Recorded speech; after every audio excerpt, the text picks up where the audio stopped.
Kwanza ni mashindano mazuri kwa sababu timu ndogo zinapata nafasi kucheza na timu kubwa. Tunajifunza vitu vingi. Kama ulivyoona wachezaji wangu ni wadogo, hawajawahi kucheza mashindano makubwa. Wamecheza na timu kubwa kabisa hii. Sio level yetu, lakini hawakuwa na uoga kwa kiasi hicho. Kwa hiyo haya yanatakiwa yaendelezwe kwa sababu yanatupa nafasi na sisi. Lakini tukizungumzia mchezo wa leo, Yanga hawakuweka kikosi chao chote, lakini wameonyesha mchezo mzuri. Na namshukuru Mwenyezi Mungu, si kwao wala kwetu ambapo tumepata majeruhi. Na sisi vijana wetu wamecheza vizuri kama ambavyo tuliwaelekeza. Tulikuwa naona tukae nyuma, tuache wacheze kwa sababu tukitaka kupambana nao hatuwawezi. Mwalimu, ukiachana na matokeo ya kupoteza, ni kwa kiasi gani wachezaji wametekeleza kile ambacho mlikuwa mmejiandaa nacho kwenye mchezo wa leo?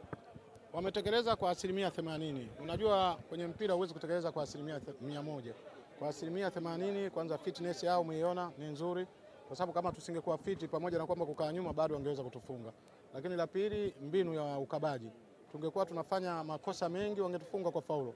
Unaona hawajafunga magoli ya faulo pale mbele. Kwa hiyo wametekeleza kwa 80%. Kupitia mchezo huu nini ambacho mmekipata mnarudi nacho kwenye ligi ya Championship?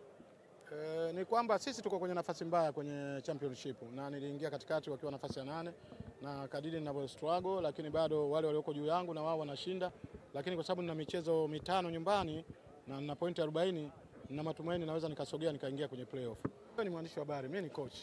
Tena coach mwenye uzoefu mkubwa. Sisi hatukutaka kufunga. Sisi tulikuwa tunataka kuzuia hizo goli mbili na tosha. Na niliingiza watu kwa ajili ya kukaba.